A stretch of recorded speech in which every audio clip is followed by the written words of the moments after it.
Hello viewers, আজকের ভিডিওর মাধ্যমে আমি আপনাদের দেখাবো কিভাবে আপনারা আপনার ব্যবসার ট্রেড লাইসেন্সটি রিনিউয়াল করবেন। বর্তমানে আপনারা অনলাইন থেকে ট্রেড লাইসেন্স আবেদন করতে পারছেন এবং যারা অনলাইন থেকে আবেদন করছেন বর্তমানে সেই ট্রেড লাইসেন্সটি 3 বছরের অন্তর রিনিউয়াল করতে হচ্ছে। যাদের ট্রেড লাইসেন্স 3 বছর হয়ে গেছে তারা কিভাবে ট্রেড লাইসেন্সটি রিনিউয়াল করবেন তার ফুল প্রসেস আমার এই ভিডিওতে দেখাবো। তাই ভিডিওটা স্কিপ না করে শেষ পর্যন্ত দেখুন। ভালো লাগলে ভিডিওটাকে লাইক করে চ্যানেলটাকে সাবস্ক্রাইব করে দেবেন এবং পাশে থাকা বেল আইকনটি অল করে দেবেন। এবং যদি আপনার ট্রেড লাইসেন্স না থাকে তাহলে আপনি নতুন ট্রেড লাইসেন্স কিভাবে আবেদন করবেন সেই বিষয়ে আমার চ্যানেলে অলরেডি ভিডিও দেওয়া আছে। আমি ডেসক্রিপশনে ভিডিও লিংক দিয়ে দেবো কিভাবে আপনারা নতুন ট্রেড লাইসেন্স আবেদন করবেন, ওখান থেকে আপনারা দেখে নেবেন। চলুন তাহলে দেখে নেওয়া যাক কিভাবে আপনারা ট্রেড লাইসেন্স রিনিউয়াল করবেন। প্রথমে আপনারা যে কোনো একটি ব্রাউজার ওপেন করবেন, সার্চ বক্সে সার্চ করবেন ট্রেড লাইসেন্স রিনিউয়াল লিখে। সার্চ করার পর দেখুন প্রথম যে লিঙ্কটা আছে এই লিঙ্কে ক্লিক করে দেবেন। লিঙ্কটায় ক্লিক করার পর দেখুন এইরকম একটা ইন্টারফেস খুলে যাবে। দেখুন উপরে লেখা আছে renewal application form for trade NOC.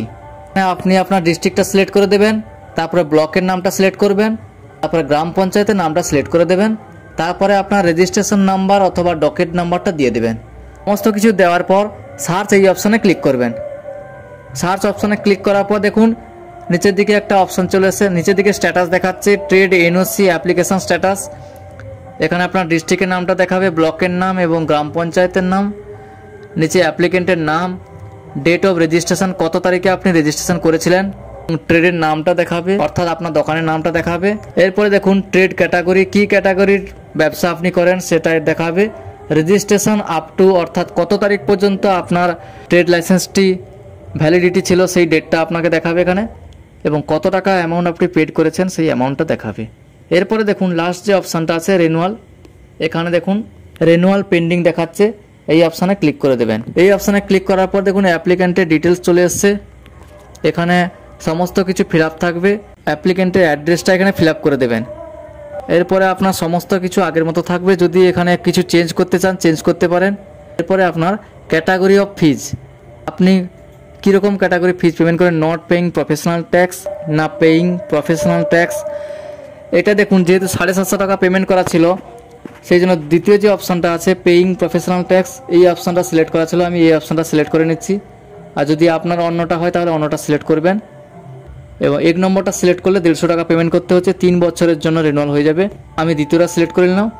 নেওয়ার পরে লাস্ট ইস্যু সার্টিফিকেট অর্থাৎ আপনার আগে যে ট্রেড লাইসেন্সটা ছিল সেই লাইসেন্সটা এখানে আপনি আপলোড করে দেবেন। আপলোড করে দেওয়ার পর প্রসিড এই অপশানে ক্লিক করবেন। প্রসিড অপশানে ক্লিক করার পর দেখুন এখানে দেখাচ্ছে your application has been successfully saved, your acknowledgement নাম্বারটা দেখাচ্ছে, এখানে click here to download acknowledgement copy, এখানে ডাউনলোড করে নিতে পারবেন। এবং এখানে আপনি পেমেন্ট যে অপশানটা আছে ক্লিক হেয়ার টু পেমেন্ট, এখানে পেমেন্ট এই অপশানে ক্লিক করে পেমেন্ট করতে পারবেন। এরপর দেখুন এখানে 750 টাকা পেমেন্ট করতে হচ্ছে। এবার পেমেন্ট অনলাইন পেমেন্ট এই অপশানটা ক্লিক করে দেবেন। এই অপশানে ক্লিক করার পরে প্রসিড টু পে এই অপশানে ক্লিক করবেন। দেখুন এখানে টার্ম অ্যান্ড কন্ডিশন এখানে টিক মার্ক দিয়ে এখানে দেখুন credit card, debit card, internet banking, UPI, আমি ইউপিআইয়ের মাধ্যমে পেমেন্টটা করছি, এই ইউপিআই অপশানটা সিলেক্ট করে নিলাম।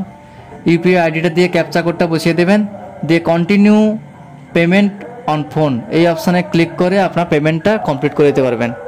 এবং পেমেন্টটা কমপ্লিট হলে আপনি আপনার ট্রেড লাইসেন্স কপিটা আপনি পেয়ে যাবেন, সেইটা আপনার 3 বছর ভ্যালিডিটি থাকবে, 3 বছর পরে আবার আপনি এইভাবে রিনিউয়াল করে নিতে পারবেন।